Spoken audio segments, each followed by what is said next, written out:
Data recording and shield restoration sequence activated. Sequence complete. Process successful.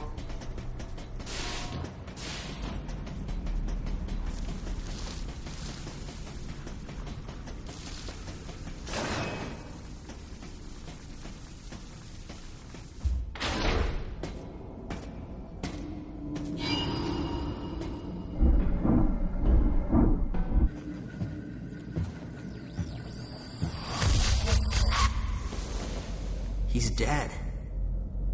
Someone or something attacked him.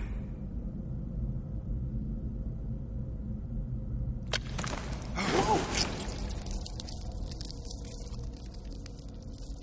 Get away from me!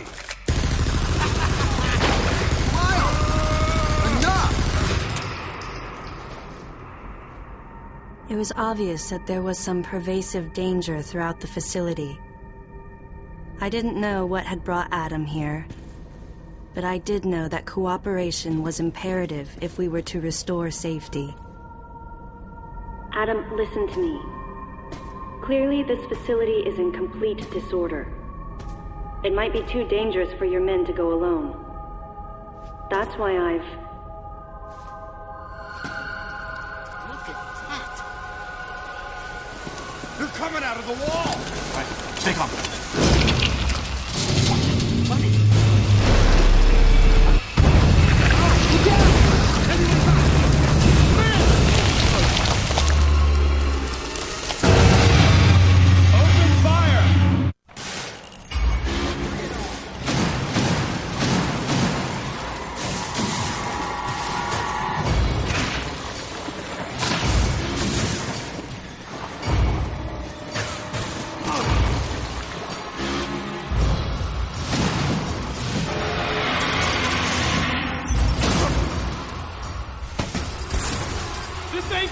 Nothing's working!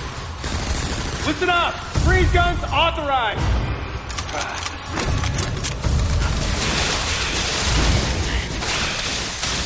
Sam, I'm authorizing missile use!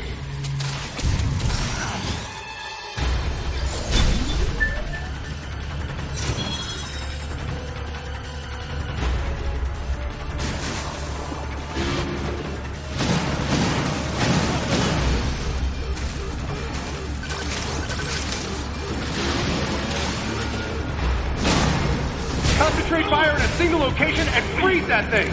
And Samus, you attack the frozen spot! Now, use your missile.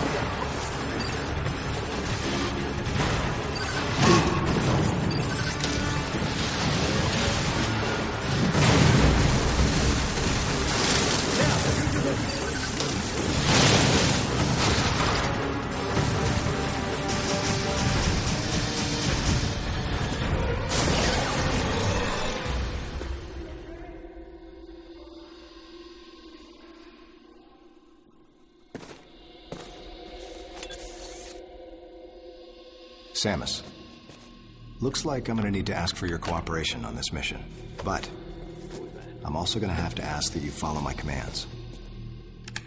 You don't move unless I say so, and you don't fire until I say so.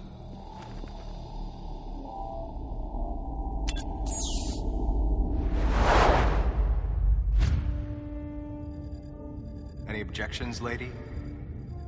The thumbs-up sign had been used by the Galactic Federation for ages. Me?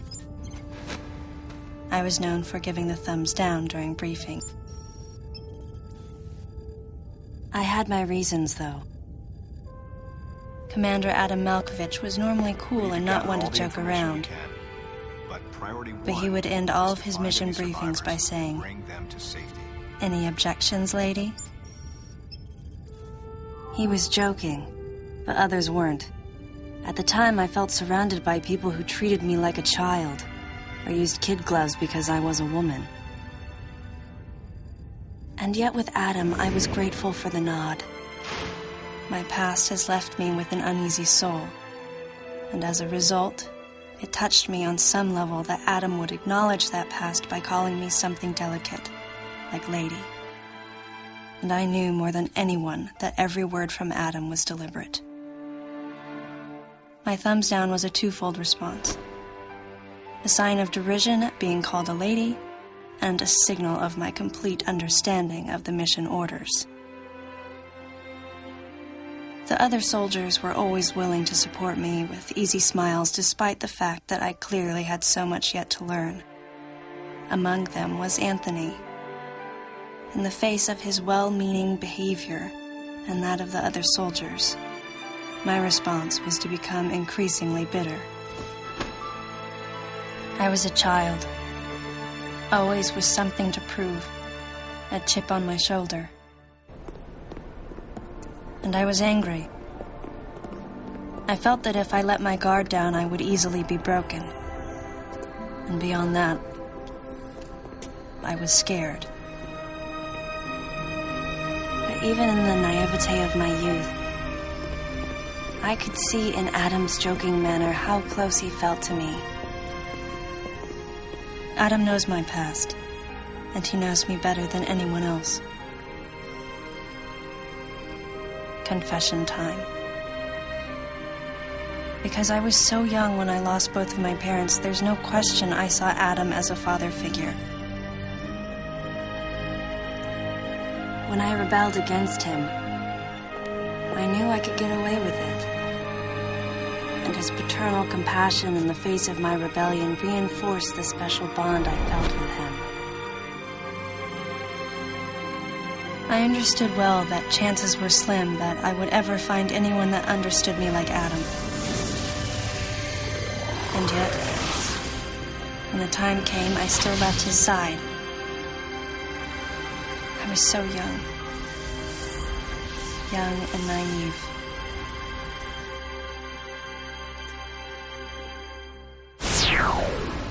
Exactly what transpired here on the bottle ship is still uncertain. Here's what we do know. The equipment we thought had been destroyed is operational again. And we've seen casualties attributed to an unidentified and lethal creature. The situation is critical. We need to gather all the information we can, but priority one is to find any survivors and bring them to safety. Consider this site extremely dangerous. Be careful as you make your sweeps. And there's one problem. The wireless interference in this facility is all-pervasive. Your comm systems are useless. As a result, communication channels will be limited to the facility's navigation booths. Well then, Lyle, investigate Sector 1 and show a little restraint with the explosives. Gotcha. Maurice, you cover Sector 2. Repair any equipment you come across. Affirmative. Anthony, you're Sector 3. I'll leave it to you to decide whether plasma guns are called for. All right. James, check out the control bridge. Our communication issues might be the result of electrical interference. Yes, sir. And KG, run a complete sweep of the residential quarters and investigate any trace of survivors. Got it. Each of you is authorized to use a freeze gun. Do not forget to check in regularly via navigation booths. And Samus, you go to the system management room. Do everything you can to get the electrical system back up and running. Looks like your comm system is still functional. Remember, everything you see will also appear on this screen. Regarding auxiliary weapons, the use of bombs has been authorized. As far as your other weapons go, we will continue to investigate and authorize use as we can. However, we currently have no plans to authorize the use of power bombs. As you know, they have the ability to spread a high-temperature heat wave over a large area, impacting living things, which is a nice way of saying they can vaporize humans instantly. You should be well aware of how dangerous power bombs are, and how their devastation can't be obstructed with common materials. Once the mission in the system management room is complete, I need you to report back. I'll give you your next orders then. I want you all to be especially careful as you execute your missions. That's the end of the briefing. It was the first joint mission I'd been a part of since becoming a freelance bounty hunter.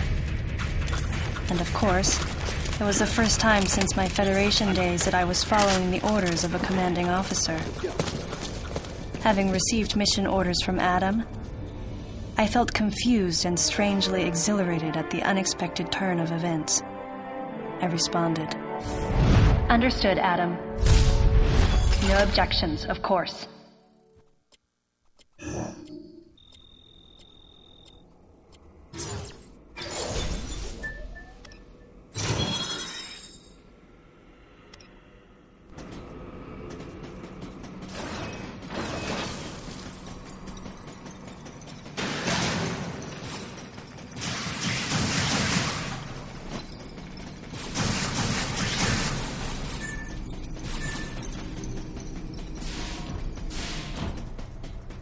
Data recording and machine restoration sequence activated.